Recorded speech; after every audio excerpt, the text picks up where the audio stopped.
So, this is. I never know how to start these. It's the best part. I think the best thing to do is introduce ourselves. Okay.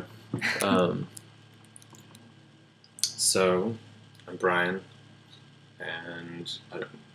Yeah, I'm Yana. Yeah, I guess so people understand whose voices who. Um, so, I guess we're gonna start this off talking about just like. So we're in Amherst, Massachusetts, and we're gonna just talk about places around here Mm-hmm. that we were gonna find interesting. Did you had an idea? I wasn't sure what it was, but what were you talking about? Well, we're both new here, kind of exploring the area. Am I right? You're new here too? I've been here for a few years actually, but I'm totally new here. okay. So all of these places I'm seeing with new eyes, and I think that's a really great opportunity to talk about what's happening in Amherst. Uh-huh. It's kind of a known town. It's a college town. People in Michigan that I mention it to, and in Oregon, they know about it. I've heard about it vaguely. So, and you said that you recently visited a really cool place. Yeah. Okay. So yesterday Allie and I went to the Belchertown School, which is this like really. I was just telling you, so it feels weird to like repeat myself, but so it's this abandoned like insane asylum. I'm not sure like how much like what level of insanity these people have, because it's like it doesn't feel like a prison, but supposedly there's rooms like padded rooms. It's this huge complex. There's multiple buildings. They're all boarded up, but people have kind of taken it over. It's really overgrown right now, which is really cool. Mm-hmm. People have like figured out ways to get in. There's no trespassing signs everywhere, but like there's just like random teenagers like hanging out. There's clearly like all sorts of like evidence that like kids just hang out there and drink and like graffiti, and it's like tons of just like really stupid graffiti of just like suck my dick and just like your mom. Like it's just like obviously this place where teenagers just go and just fuck shit up and like have this kind of sanctuary. And it's really cool because there's this stage that's still there, this big auditorium with chairs still in it, and you can see like a ceiling. And... the ceiling's caved in certain parts, and there's these incredible rooms that off to the side, they must have been classrooms of some sort because they've kind of got that academic like institutional feel to them. I'm not sure what they're maybe not the classrooms, but they like there's the ceilings have caved in certain places, and so there's just shit hanging from the ceiling, and they're like rusted pipes just dangling above your head, and at any moment you feel like the whole place is just going to fall on top of you. It's creepy. It's so cool. It's and a then very kinetic kind of place. Oh yeah, Alive. and it's beautiful just because like the place is rusting, but then there's this green foliage that's coming out, and so this green and red is kind of contrasting with this like bright white light coming in and these dark spaces as well. The light was incredible when we were there. And you said that you took photos of it. Yeah, so I shot some video. We can put that with the podcast. So that would be cool. Yeah. See it. So yeah, I mean, I'd like to go back there and actually like. Instead of focusing, what I want to do next is actually instead of focusing on the like space, focus on the people who go there, because I'm like I'd be really curious to go there on like a Saturday night or something and try to find like teenagers hanging out. Yeah. And like I don't know, because we ran into these two guys and these two girls who were probably like 16, and one of them was like leading this group, and it was this very kind of like. I don't know, it reminded me a lot of like my own childhood of being this kind of person who, I don't know, my friends and I, like one friend of mine, we would just kind of like go off and find cool stuff and report back to our friends and be like, look at this cool thing we found. Or like, I would kind of like, I felt cool like taking girls to places where I'd like be like, oh, this is this cool mountain thing I found, or like this, and it was like the same kind of like, impressive but scary and interesting and like something that people wouldn't do kind of on their own in a certain sense, but like and like acting as this guide was something that like I did, and it was interesting seeing that same role. You want to go find your mirror there? Yeah, in a certain sense. I feel like I'm constantly searching for mirrors of myself. Yeah, totally. There's a place like this where I grew up. It's a meadow, and they used to make Nike bombs during the USSR Cold War era. And there, kind of to the side of this meadow, there was a place where people, like young people, were sent when they were like juvenile delinquents. And so there was a collection of buildings sort of in a U shape, and some trees in the middle in the courtyard. And this place was also abandoned, and I think that it even closed down while I was living there. It was the last time it was so it's used. like really recently destroyed. Yeah. Or like abandoned. Yeah, and really quickly people started showing up there and graffitiing and breaking stuff, and maybe they were just putting the sign up, but the place wasn't actually used. That's a potential, because I remember the sign going up, but it just, when I walked around in there, it didn't look really fresh. Although there were papers, and the papers had mildewed a lot. But I would love to find something that was just recently abandoned and like be kind of the first to find it in a certain fresh space. Yeah, like because there's something really interesting about seeing it become this kind of this place in which people just go as this. It's this incredible escape. I mean, it's almost like, you know, the pastoral kind of idea of like ancient Greece, in which you have this place to just go and like have this like crazy party, you know, like I don't know, like I remember learning about that, in which like the Greeks would, I think it was the Greeks, in which they just go off to the pastoral and have these like just crazy orgy drunken like things, and then they'd come back to society where they were nice and proper, and like for teenagers I think it has a certain sort of like, this is our space and we can do whatever we want here because there's like nothing to stop you, and it's like no one cares about it, and so you can destroy it and you can do whatever, you can make it your own. Right. Freedom to draw on the walls that you live in. Yeah. What is pastoral? What does that word mean? It's not like pasture. As I understand it, it was kind of like a pasture in a certain sense. It was just kind of like out in the like the wild, or the like kind of I think I've learned about it from, and I may be completely wrong about this whole idea, but as I remember it, it was this painting,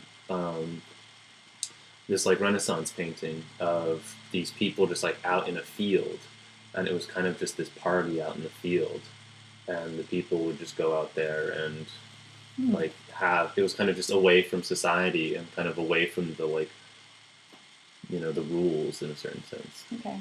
When I think of Greek people drinking and eating, I think of what I learned is that they would lay on their sofas where you can lay kind of sideways, and they'd eat and then they'd puke like behind the sofa or something, and then keep eating. I heard about that. I don't know. They would eat so much. That would be their party.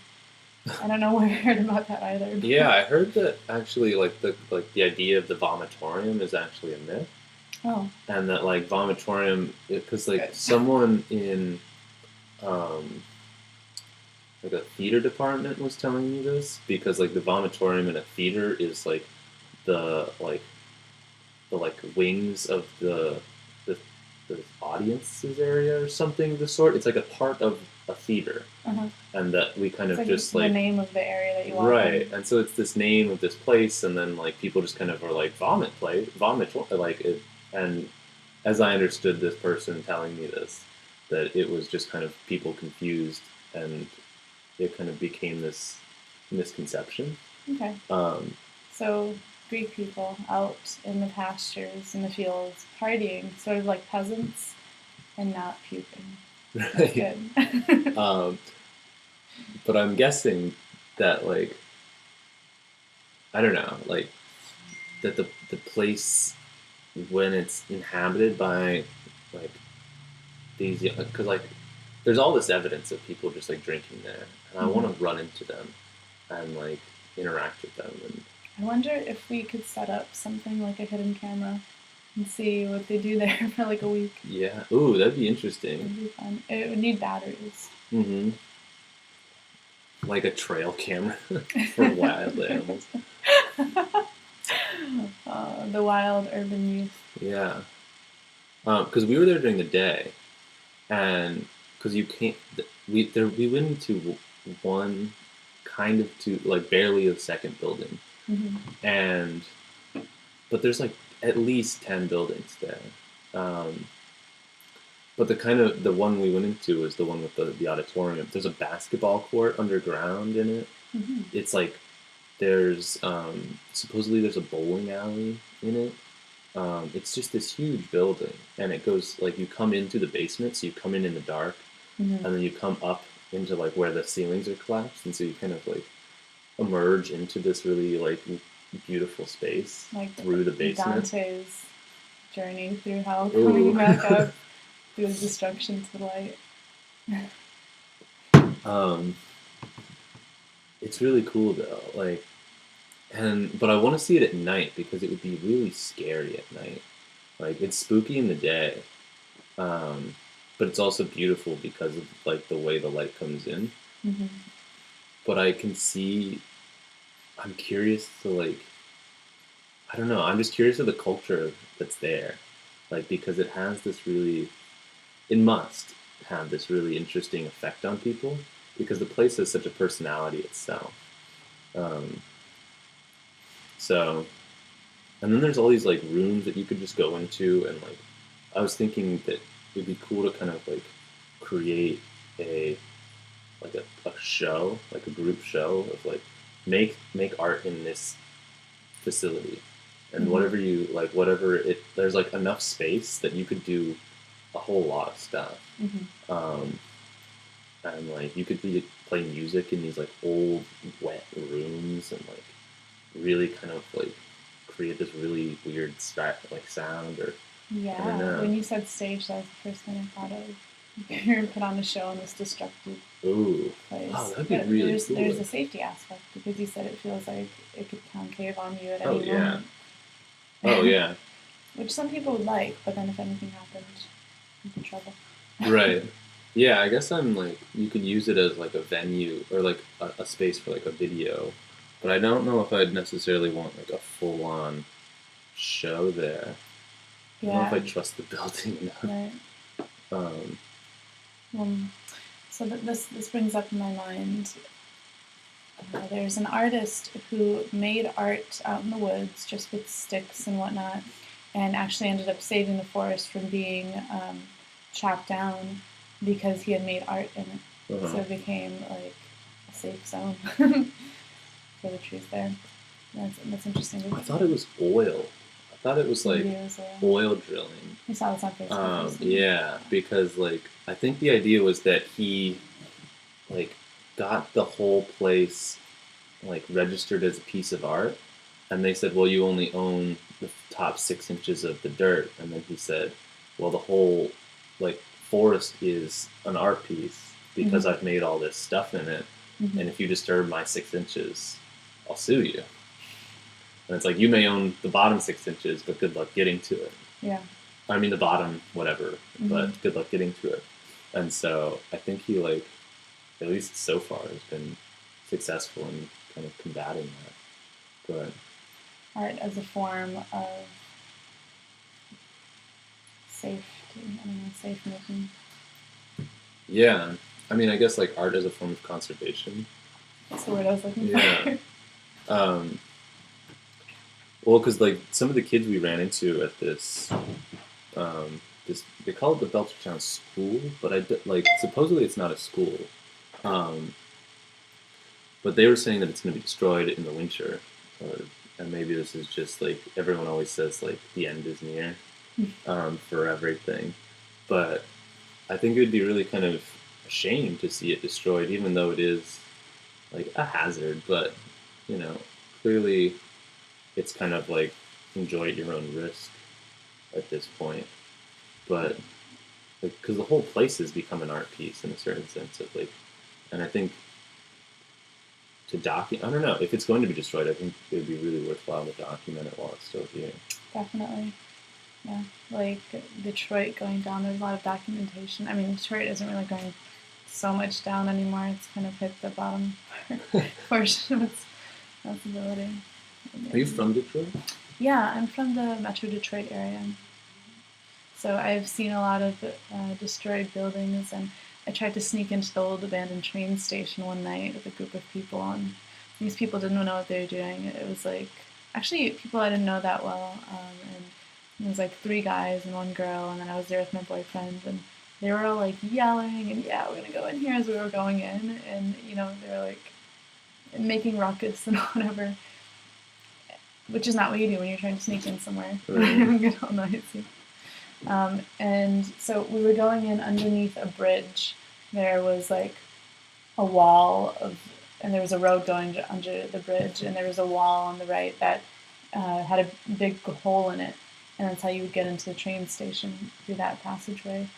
And as soon as I went in there, I got really scared. And so what had happened is that the police were watching for people sneaking in because it's such a common place to go. Really? Yeah. Yeah, I'd be curious, like, how well patrolled this place is at night. Mm-hmm. Or, like, how, because it seems like, I don't know, it seems like there's better things to do as a police officer, but maybe not. Like, Well, safety, drug zones. yeah. It just seems, I guess, like, in a way, I kind of have no fear of the place because it's so expansive. Mm-hmm. But it would take 20 police officers to catch you there. Right. The We train saw a station. bear there. Like, it's been overtaken by, like, wild so much that there was a bear. Like, we saw this bear just strutting through the place. And, I mean, I'm more scared of the bear than the police officers. But, That's funny. yeah, I mean, if you're a drug dealer, I would set up shop there. Right. That's what the police would be looking for. Yeah.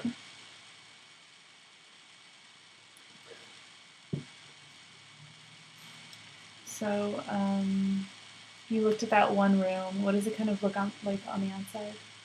So it's these big brick buildings that are just like, you know, they're very institutional. It feels almost like a college in a certain kind of way. But all the windows have been boarded up. The interesting thing is, it's like a little interesting that they've boarded up all the windows with matching colors of, like, all the brick buildings have red wood building. All these white buildings, which were like staff housing, I think, they've painted them white. And so they like blend in. And so it makes the buildings look kind of really odd because it's not like they're just boarded up. It's like they blend in. Mm-hmm.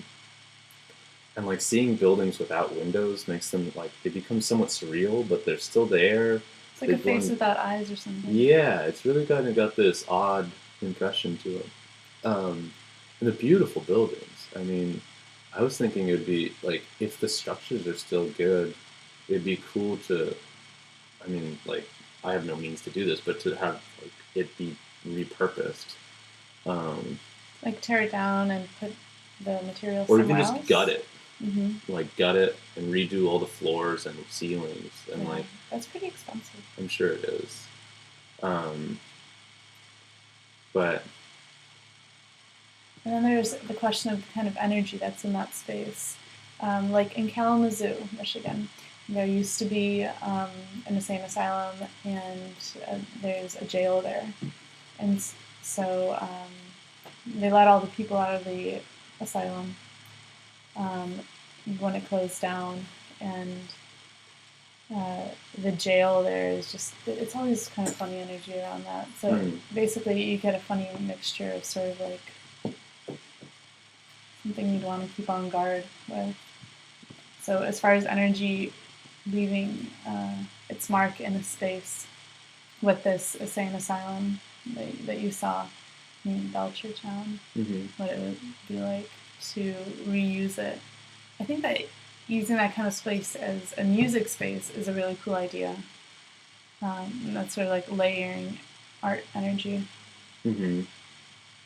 Yeah, I mean, it's kind of your story about going to the place in Detroit and kind of getting scared was an interesting, like, kind of made me think about how when I was there, I was walking down this hallway, and one of the buildings we went into, we didn't go very far, and I started walking down this very dark corridor, and there was a table that was kind of lengthwise across the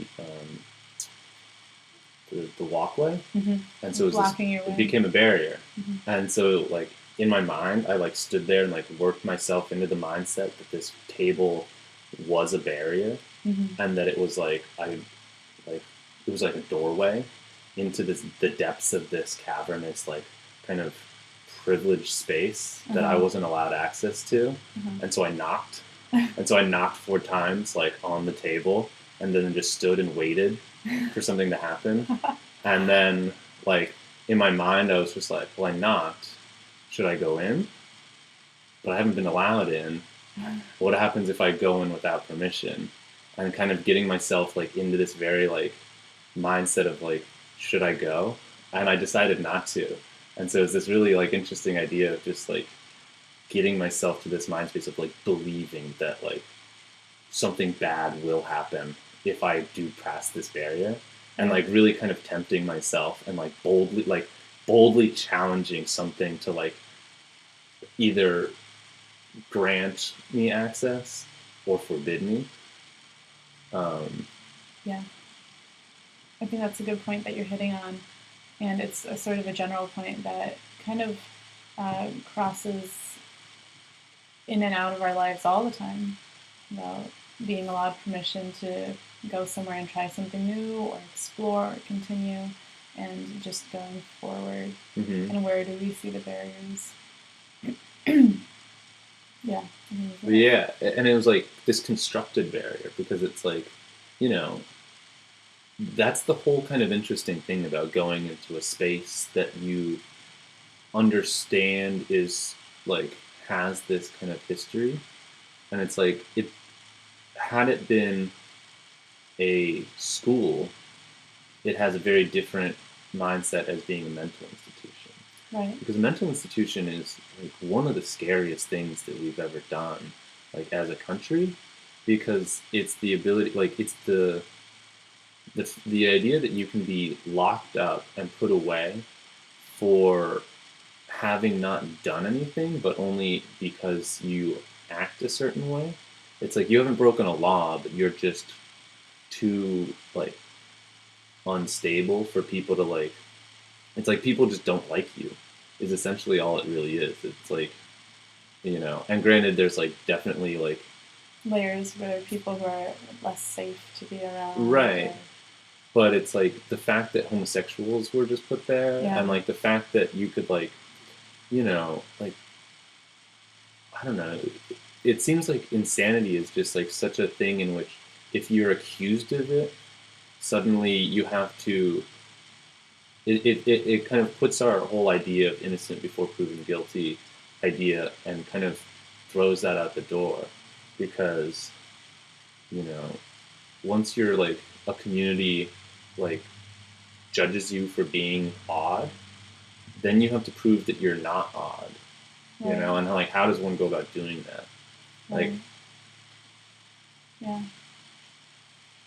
and so then you can just be like trapped there forever. And then I don't know. There's like all those studies, the classic study of like these this graduate professor. He got his graduate students to. Have you heard of this? Where he got his graduate students to fake their way into an institution, and they like pretended to be schizophrenic and got in. And then he said, once you're in, act totally normal. Just do whatever you want. Like you don't just stop faking it. And it took some people months to get out.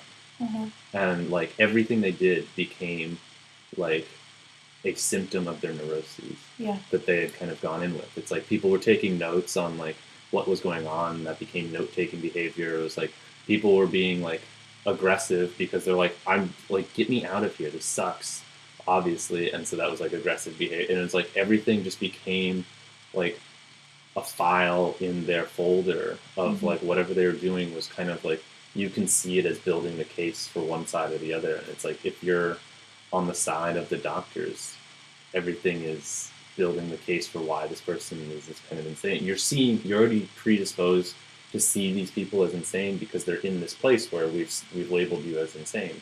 Slippery slope argument. Kind of. I mean, it's almost like once you're branded as such, you know, everything you do, it's almost like being branded stupid. It's like if like, you know, your group of friends or like your classmates brand you as stupid, like even just asking a question makes you an idiot. But if someone who's branded as smart asks that same question, they're inquisitive, you know?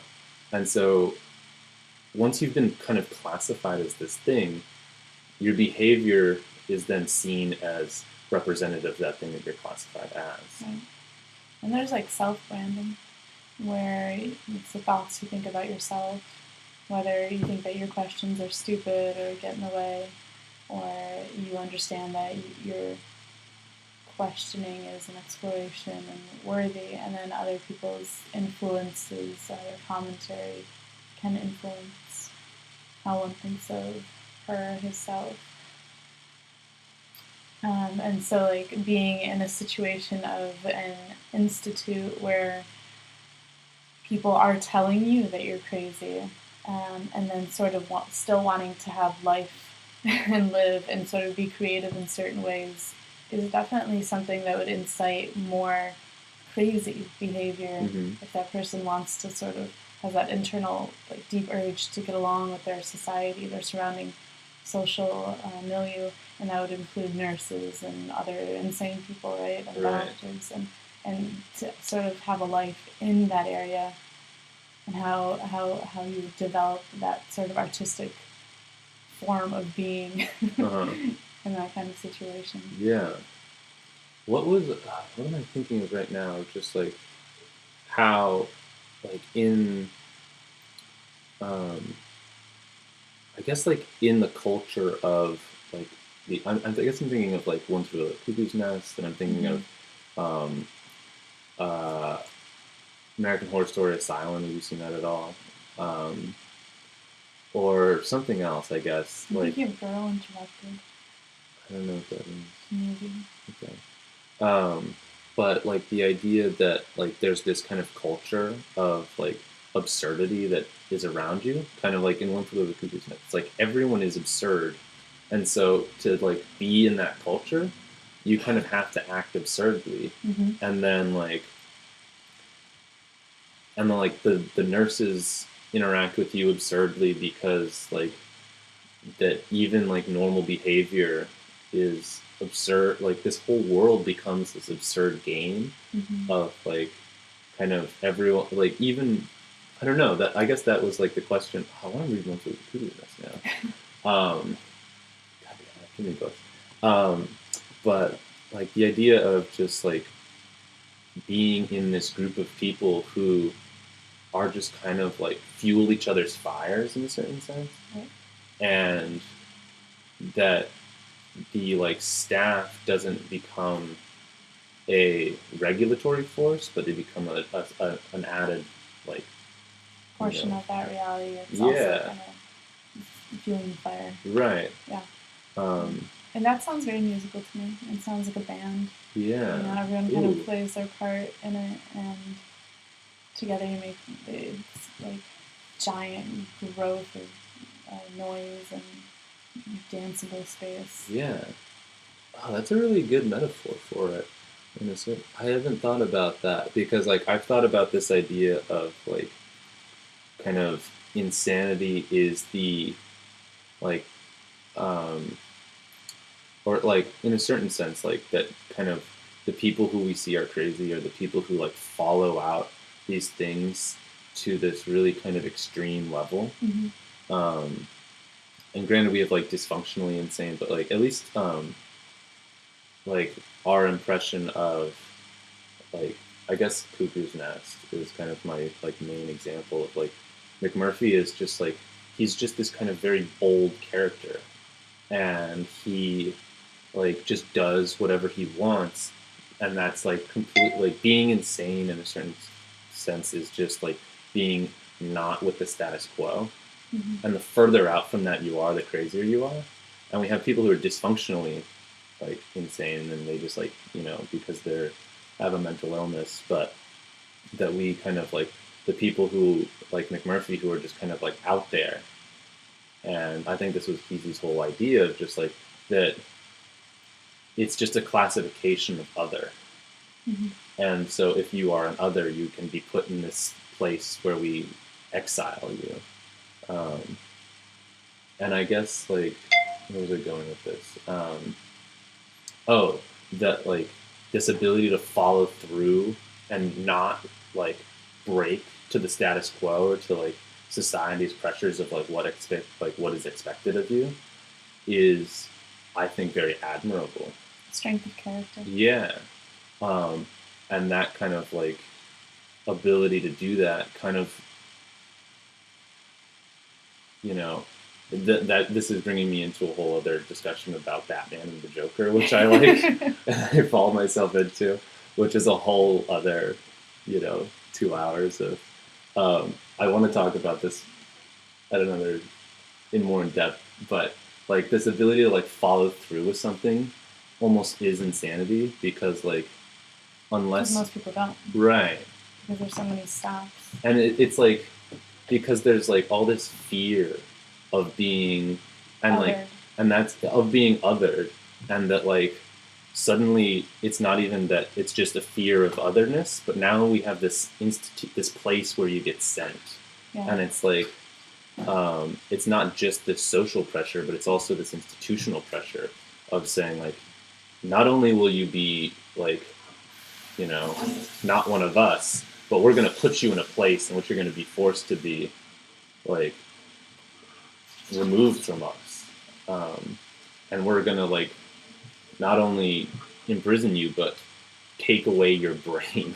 You know, we're going to remove part of your brain, right, so that you're not able to do. Yeah, you know, we'd rather have you be non-existent, and we're just not willing to kill you. And then, like, honestly, it's people's own reflections of themselves that they're projecting onto others. It's saying you're not allowed to be that way because I don't think that's okay, and I'm obviously not going to let myself be that way, so I'm going to make sure you can't be that way either because it makes me uncomfortable, kind of thing.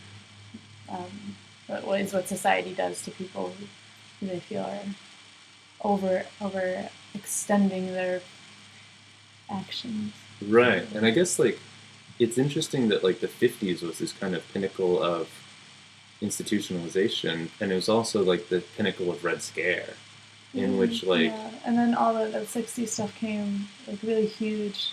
Yeah, and all the creativity kind of really burst through. Right, but like that, like communism was almost like a symptom of insanity to like the like, you know, classic American. You know, it's like we were equally afraid of it because we didn't understand it at all, and we were like kind of told that it was just like going to be the death of us. And so in that same way, I think like, you know, I'd be curious to see if like anyone was like what I haven't studied Red Scare that much. Like, what were the consequences of being discovered as a communist? I think there's a lot of deportation, and I'm just guessing, honestly. Yeah. I haven't done a lot of studying, but like definitely maybe being put in jail. Maybe there's something like Guantanamo. Honestly, I don't know. So yeah, I can't don't say really know that certain. well either. But like I wouldn't say. I don't even think that communism in itself was scary to people as much as there was this like stigma and like officials checking on people to see what they were doing that caused this almost like a really heavy blanket like limiting people. So even now when people talk about you're a socialist, right? People say that with certain political ideas when we were talking about this or that, and like it's just a label that is used for suppressing. I would even say just general suppression and control. Do you think that it was like perfectionism. a means to an end? Because I feel like that's the same kind of argument with like being like a 9/11 conspiracy theorist in a certain Yeah. sense of being like they did it themselves because they wanted just the government wanted control over people, and I don't believe that's the case. You know, it's like I don't think that communism was an invented fear by the government. I think it was like Well, communism obviously wasn't fake. no, and in the same way that terrorism isn't fake, Right. but um, I But it was think used. that I think like it was used as a tool to suppress people. right. I think Dan Carlin has a really great line at one point in which he quotes. He's quoting someone else, um, and it was kind of like never, never let a good catastrophe go to waste or something like that. And it was said by like a really. It was like one of the. It was Churchill or one of our presidents, kind of I think in response to like the Lusitania sinking or Pearl Harbor or one of these kind of like catastrophes happened, or maybe it was remember like when the Maine sunk in the Spanish Civil War, or this, what war am I thinking of? I don't know. The Mexican American, um, and just like this idea. Oh man, I'll go back and listen to that one. That like something happens and you like because like bad things are happening all the time. But you use it as a But like if something happens, you can then use that as a jumping off point to do something that you want to do. yeah. Because like the myth of America is that we are like just people and that we don't go out and conquer for no good reason. Um, and I think the whole point of that statement was that like you need to be able to like get the people on board with a cause so that they believe that it's a just because. And so like, you know, vilifying some other thing. right. And so like in saying like never let a good catastrophe go to waste, these towers go down, which is like obvious. Like I'm saying that it's almost definitely not our government actually doing it intentionally. But then I'm seeing that and saying like, well, let's utilize this and utilize this power to bring people together and then go into this place in which we wouldn't have been like because we are imperialists, you know, like the United States are imperialistic. The mentality is kind of fed through culture over the years and it's unstoppable. But like linking it back to what we were talking about, going to an abandoned place and utilizing that destruction. That catastrophe of this, it's like there's stuff hanging from the ceiling, there are holes, right? It's this kind of like a scary situation, right? It's an insane asylum, so there's like that mental spark, and there's also the visual effect, and you go there and utilize it for what artistic inspiration for friends gathering together to have like their group and kind of expand and grow their consciousness in whatever way or explore their expressions. Well, it's also like a really kind of cool, like the ability to put yourself in an emotional state that you don't really find. Like fear in that, I don't know, like people are always kind of fearful. But to put yourself into a very fearful mindset of like, I don't know, I feel like there's this kind of overwhelming, like general kind of fear that people have of like, you know, you're scared of, but it's like of intangible things of like, you know, you're, and I guess you just don't think about it, but to like create fear as being your overwhelming singular emotion, and once you go into this place and you're like genuinely afraid. Right. But I would say it's not the fear that you're working with there; it's more of the response to the fear, which is kind of like ultra awareness, and kind of almost a curiosity because you'd be looking around like, is this gonna fall? You know? Yeah. You just gotta check yourself. Well, I guess there's two different parts, like when you're in the dark and when you're in the light. Yeah. Like when it's like there's two different types of fear. Where one is like where you're in this hanging thing and it's falling apart, and you're like, fuck, I hope this doesn't fall. And the other is when you're in the dark and you like, it's more, one's more fear of like catastrophe and one's fear of the unknown. Right. And the fear of the dark is, I think, the more exciting one because I'm like I can get over the fear of something falling because it's either going to fall or it's not going to fall, and it's like I can really do something about that. It's like if I really wanted to, like, if it's gonna fall, I'm either gonna be under it or I'm not, and like, I could get out of here now, and that's kind of just like, to me, that doesn't really. It's much more real, and it like makes sense. Like in the dark, you don't know if something's going to happen because you can't see it. The other one's, I guess, more interesting because I know it's a fiction, but I convince myself that it's a fact. Like you're not actually more, or you're not actually less safe in a dark space, is what you're saying. Well, it's not that I'm not afraid of something. It's like in the broken room, I'm scared of it falling on me. In the dark, I don't know what I'm afraid of, but you're just put on this. You're put on edge, and you're afraid of. You don't know, and that like undefined fear, I guess, is an interesting state of mind. And I guess I just don't have that normally, you know. And I don't think most people do. Tell me if I'm wrong, but like. Wouldn't you say that's a fear that is yet to be defined? Like, I mean, I'm sure there's something that you're afraid of in that situation, but. But I guess it's like. True. Yeah. I guess in a way, it's like there's the fear that there's someone in there that is Right. like dangerous, Mm-hmm. or.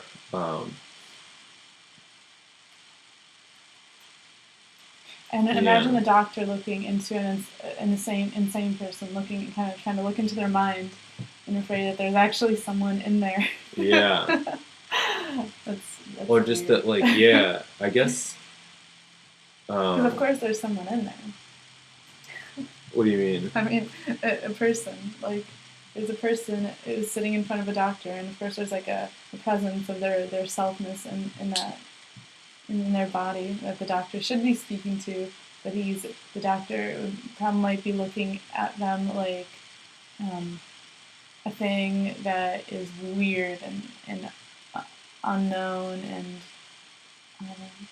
I want to use the word like oblong or something, kind of funny shape. But there's like a wholeness to it, and like that people weren't able to see the wholeness of these insane people. And able to see that. But if you were to look at like maybe a dark room and say, "Oh, this is just a dark room. That's what it is. It's dark roomness. It's isness." But like applying other things to it, like there might be this, that, or the 10th thing in it, or I've seen this before in another place. Like Right. I studied this at school, and my professors told me that crazy people act this way, and in dark rooms there might be murders. We saw in movies. Zach.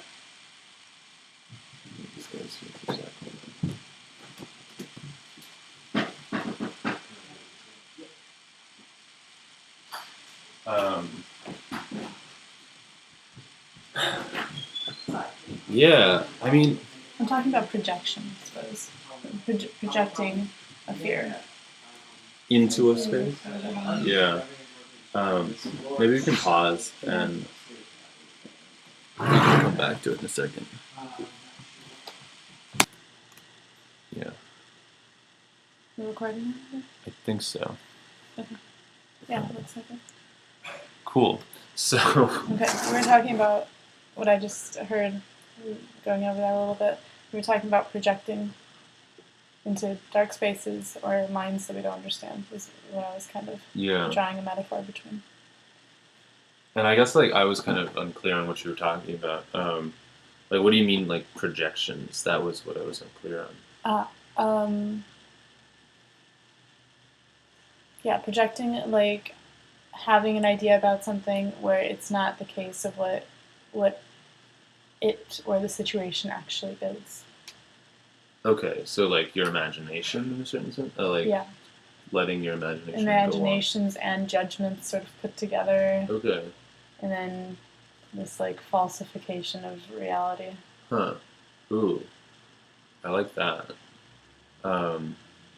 Yeah, I really enjoy creating a fiction and then living in that fiction temporarily. Similar to like how I was saying, like putting yourself in the mind space of like this, like if I pass this barrier, this table, I will be hurt, and like trying to get yourself to genuinely believe that, and Mm-hmm. you know, getting into these like little games with yourself, like these little mind games, um, and kind of. I think that's why staying the night at the place will be really fun because like we can all like get each other into these mind games, and if we like don't back out, it's gonna escalate. Yeah. Yeah. I tend to like restrain myself from those mind games because I'm afraid. See, but that's the thing I'm is getting like lost. to get over that and to Then I like end up getting caught in the restraint too much. Scary place. I don't know. Yeah, I mean, I guess for me, I like the idea of like inserting yourself into this scenario in which you're not really sure how to act, and you kind of put yourself in like you start swimming a little deeper. Yeah. And like I don't know. Yeah, I think going to the space and seeing, just experiencing it Yeah. is a great idea. And yeah, definitely if we come across some people, that would be pretty cool. Yeah.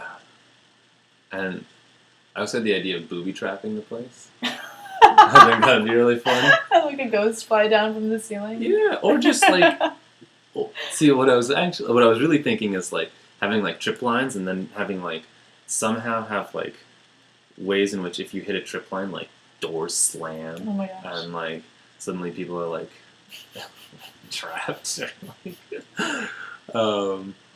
or just like ooh because I've done this kind of thing in not in an insane asylum but like out in the woods. Mm-hmm. Like Hampshire has like these woods and people go out to woods parties and it's fun to just like hunt people through the dark. I think that could be really fun. Hunt, like playing tag? Yeah, like just follow people, like shadow people. Yeah. And try not to be discovered. Ooh, I really want to do this at the asylum now, and just like see if you can like follow people without being discovered yourself. I really want to do that. That sounds like a lot of fun. In the dark, someone's like running around with a flash because like that's the thing is like a flashlight only gives you like so little coverage, and your eyes are only adjusted to the brightness of the flashlight. Mm-hmm. So everything else is just pitch black, and you get into this like very small nucleus of like what exists in your like understanding of the space, and everything outside of that is just unknown. So like traversing places with flashlights really kind of like closes people down, and it gives you a lot of room to be in the shadows. A flashlight is like a narrowed point of study, which is a lot like having the focus of our conversation. So like our narrow point of study right now is going to be this space. We're gonna go check out in Belchertown. Does it have a name? I think it's called the Belchertown School, or that's what, something like that. The old Belchertown School, something like that. So, all right. Well, let's wrap it up and call it good. Yeah. Cool. Well, I'm Brian. I'm Yana. See you later. Bye.